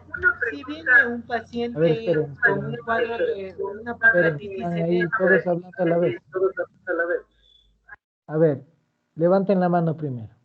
Y vamos dándoles en orden, vámonos de una manera. Eso, levanten la mano. A ver, preguntó David. Luego va a hablar Edwin. Una pregunta. Si viene un pancreatitis y usted le valora con las escalas pronóstico y todo, y da para una pancreatitis aguda severa, ¿es recomendable hacerle el ATAC a pesar de que las guías nos recomiendan que hay que esperar las 72 horas o inicialmente así sea severa, No le hago espero el la, tiempo? no le hago la tag ese rato. No le hago la tag ese rato. Sé que es una pancreatitis aguda severa, perfecto. Ese paciente hay que esperar mínimo 3 días para hacerle la tomografía. O sea, no, si ya sé que es pancreatitis severa, ya sé que ese paciente hay que hacerlo pancreatitis, que hay que hacerle una tomografía, pero no le hago ese rato si viene recién a las 24 horas. ¿Por qué? Porque todavía la necrosis pancreática no se va a instaurar. Entonces no tiene sentido hacerle una tomografía apenas llegue el paciente, salvo que sea duda diagnóstica. Caso contrario, es preferible esperar a las 72, 96 horas para hacerle la tomografía.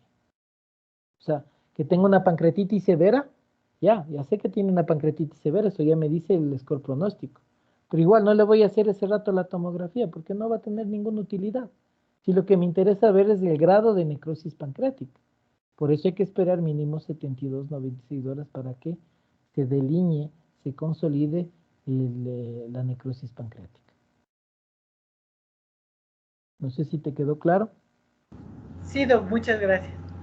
Ya. Edwin quería preguntar. Sí, Doc, yo tenía una pregunta.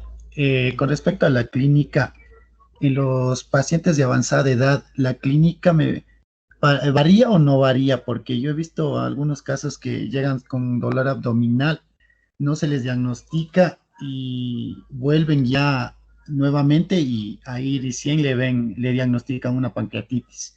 Yo tuve el caso de una vecina de avanzada edad que no le diagnosticaron pronto y ya estaba con una pancreatitis, supongo que ya grave porque ella falleció. No sé si la clínica varía, por eso tal vez no descartaron esa posibilidad. Claro, miren, la evaluación del cuadro clínico puede ir desde un leve dolor. Recuerden que no todas las personas tienen el mismo umbral del dolor. Y en los viejitos, como el caso en que tú comentas, ellos tienen algo que se denomina la actitud estoica al dolor. Son viejitos que se aguantan, ya para que pidan ayuda realmente tienen que estar con un dolor muy intenso. Son viejitos que viven solos, abandonados, a veces no tienen acceso a un sistema pronto de salud o algún familiar que les pueda llevar rápidamente, y por eso es que generalmente se complican. Y si a eso sumamos las comorbilidades, si es diabético, hipertenso, EPOC, pues el riesgo de complicaciones son mucho mayores. No todas las personas tienen un umbral del dolor igual, ¿no? La literatura dice que las pancreatitis agudas suelen ser eh, de dolor moderado a severo, ¿no? Entonces, y el cuadro clínico puede variar, por eso es que es importante determinar. Hay pacientes que solo tienen el dolor en epigastrio, que pudo haber sido esta viejita, les llevaron al hospital, no le hicieron una buena historia clínica, ha de ser gastritis, mandémosle a la casa pongámosle omeprazolcito y que vaya con Ligeril o omeprazol bioral.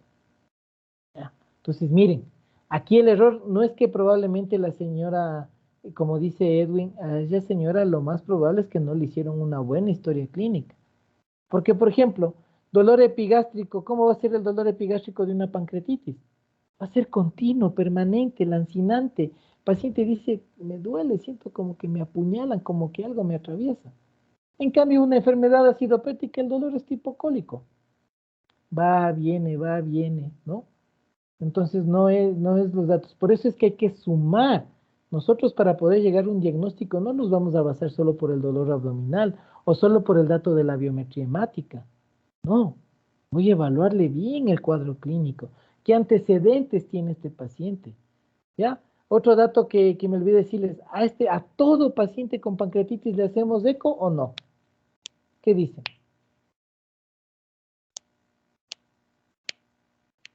¿Qué opinan? Tal Ya vez dijimos puede cuándo ser le que pedimos sí, tomografía. ¿Ah? tal vez puede ser que sí, porque la etiología es casi el 70 al 80% por cálculos biliares. Muy bien, exacto, David. A todo paciente con pancreatitis aguda le vamos a pedir la ecografía, pero no para verle al páncreas, sino para determinar la causa, la etiología. Ya dijimos que del 70 al 75% de las pancreatitis son de origen biliar. Tengo que saber si la pancreatitis es biliar o no, pues, ¿no es cierto? Y recuerden que el gas por el hilio, y si es que el paciente es gordito, la grasa son malos transmisores del ultrasonido. Ah, si es que el ecografista es hábil y le ve todavía inflamado, recuerden que el páncreas es un órgano retroperitoneal, pero si le ve al páncreas que está dilatado, que está con líquido peripancreático, bueno, ya es un dato más que te aporta a tu criterio. Pero nosotros pedimos es más eh, por la causa, ¿ya? Camilo. ¿Cuál era la necrosis pancreática amurallada? La amurallada es la que te dije, es la que se encapsula, una cápsula fibrosis en donde hay material tanto del tejido pancreático como peripancreático, y ese se llama la wall of necrosis si tú ves en bibliografía en inglés. Esa es una necrosis amurallada, que es estéril, pero ya es una necrosis eh, consolidada, digamos, gruesa, que tú ya le ves fibrosa, ¿no? No es así blandita como se ve, por ejemplo, una necrosis pancreática que no está con esas características. No sé si te respondí. Todo es que se le cortó el audio, solo entendí que se encapsula, pero no entendí ni qué. Ya, la necrosis amurallada es cuando, ¿te acuerdas que había en la presentación que decía cuando se consolida tejido sólido y semisólido, tanto del tejido pancreático como extrapancreático, y se hace una zona fibrosada, gruesa, como que fuera, por eso es wall of necrosis, como que fuera una pared, ¿no? Entonces, y tú ves esa imagen con esa densidad a nivel de la tomografía que todavía no es infectada, ¿eh? No podemos decir que esté infectada, pero ya quiere decir que es un paso más allá de una simple necrosis pancreática. No sé si te respondí. Sí, gracias. Ahí hay un capítulo, cuando ustedes vean eso de la fisiopatología, de las necrosis pancreáticas, hay un artículo bien bonito en donde te va detallando eso, cuál es la necrosis pancreática simple, la necrosis amurallada, cuando tú ves que puede estar infectada y cuando se hace un absceso pancreático. Ese artículo es muy bueno, les recomiendo leerse. Que voy a ver si los tengo para compartirlos. ¿Alguien más? Porque ya nos toca dar el examen. Sí, Doc, repito una pregunta, Doc. Ajá. Doc, entonces ante un paciente que ya se ha hecho la colecistectomía, es muy bajo el riesgo de que desarrolle la pancreatitis. Y sin descartar, o sea, que sea alcohólica y eso, ¿qué tan Las probabilidad tiene de pancreatitis desarrollar la agudas pancreatitis? biliares con la colecistectomía, pues tú estás quitando la fuente productora de todo, pues, ¿no es cierto? Si la pancreatitis es biliar, ¿de dónde salieron los cálculos? De la vesícula, por eso es que pasaron a la vía biliar e inflamó el páncreas, o puede dar coledocolitiasis. Entonces, la idea de la colecistectomía es eso, evitar o prevenir causas relacionadas a esto. Ahora, hay pacientes, como por ejemplo el caso de esta viejita que les contaba, que yo creo que ya tienen lo que se llama bilis litogénica, es decir, tienen tendencia a formar cálculos biliosos. Entonces, eso ya es como decir, una alteración intrínseca de la bilis que tiene tendencia a formar cálculos, porque si ya fue sacada la vesícula, en teoría ya no debería volver a hacer cuadros de coledocolitiasis ni de pancreatitis. Por eso es que cuando hablamos de coledocolitiasis decíamos coledocolitiasis residual antes de los 2 años o recidivante más allá de los 2 años. Igual, si hace coledocolitiasis, por el mismo mecanismo tiene riesgo de que pueda hacer pancreatitis. Pero normalmente en una coledocolitiasis secundaria, que son las más frecuentes, resuelta la colecistectomía, pues se soluciona también el riesgo de pancreatitis. No sé si... Listo, Doc.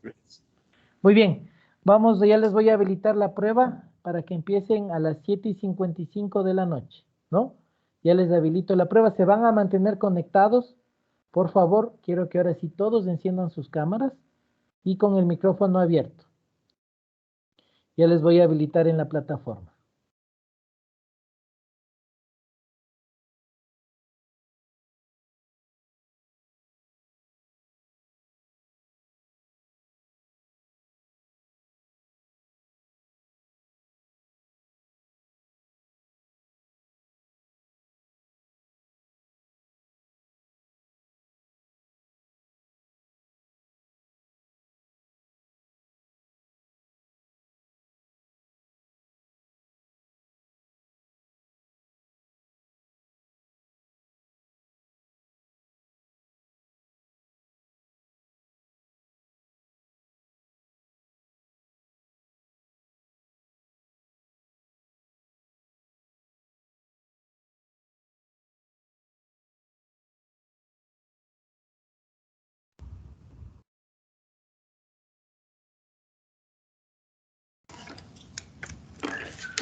les debe asomar no sé si me escuchan, ya les debe asomar en el segundo parcial una que diga prueba teórica 0621. Acabo de habilitar, revisen todos. El examen se va a abrir a partir de las 7:55. Les doy chance para que todos se vayan conectando y empieza a 7:55. Son 6 minutos que tienen para responder 5 preguntas y una vez que se cierre el cuestionario, ustedes podrán revisar las respuestas al cerrarse el cuestionario. ¿Ya? Así que por favor, encendidas sus cámaras y micrófonos y les deseo mucha suerte. Yo voy a estar monitoreando. Quien ya acabe el examen, una vez que culmine, puede desconectarse. Y antes que me olvide, por favor, a los compañeros Trejo y Sarabia, que validen la tutoría académica que ya les voy a registrar. Listo, Doc. Ya, gracias.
No se olviden de encender sus micrófonos, por favor.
Hasta luego, Doc.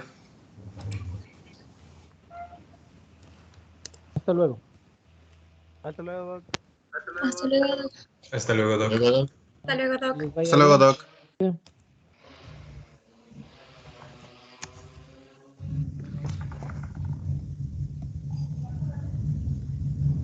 Hasta luego, Doc.